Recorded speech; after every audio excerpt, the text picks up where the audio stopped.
And a lot of that knowledge is kept from men. Yes.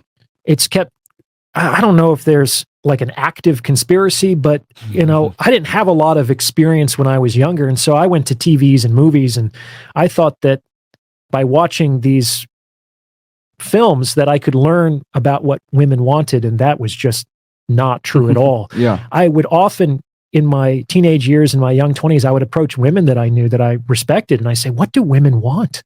And they'd tell me all kinds of answers, but they never once told me they wanted a rich guy or a tall guy or a handsome guy. Yeah, it's true.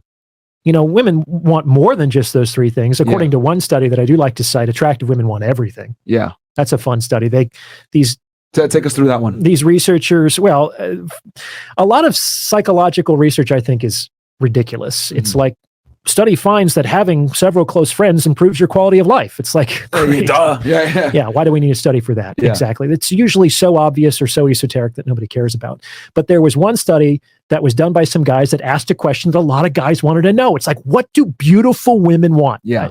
What do attractive women want? Mm-hmm. And so what they did is they asked a bunch of guys to rate a few thousand women in terms of both their faces and their appearance, in terms of just their physical attractiveness. Yeah.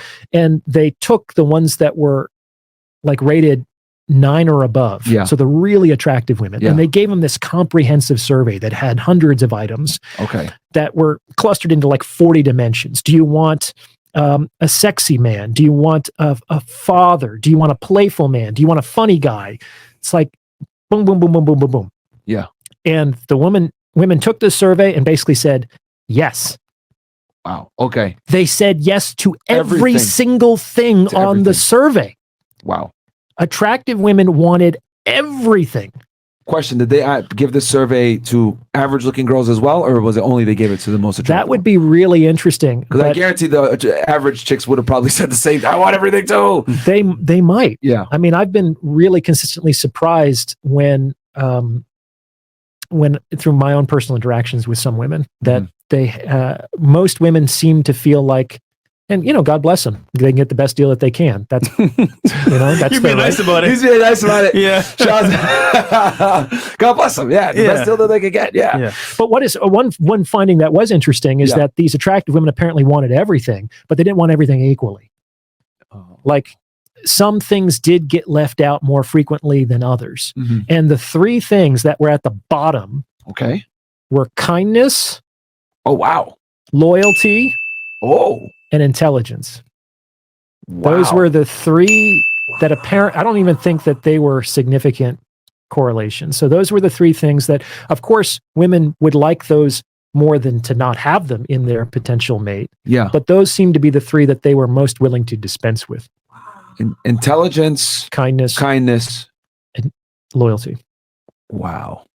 Yeah, Mo in the back is going crazy. Well, what was the number one thing that they desired? Was it status? I've always been under their impression, or at least what I've realized with very attractive women is the number one amplifier when it comes to being attractive as a guy is absolutely status, right? You look at a celeb, look at a Leonardo DiCaprio. Let's be honest here. If he didn't do Titanic and he was a regular guy walking down the street and we didn't know him for his acting accolades, you wouldn't really, you'd be like, oh yeah, he's an average guy. He's like 5'8", 5'9". Right? Maybe a younger Leo might have been, more attractive than the average guy, but like he's fairly average in a degree, right? Physique, height, all this other stuff.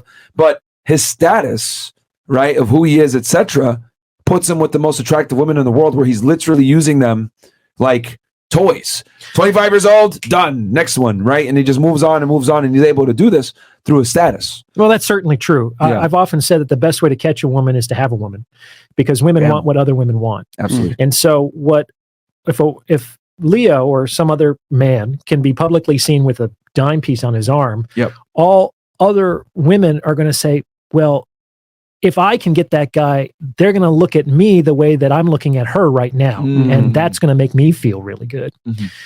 So I think in that study, the most important endorsed item was sexiness. It was actually like physical attractiveness. And I think they defined it as sexiness. The women did. Yeah. But remember, women find guys that are sexy. Oh.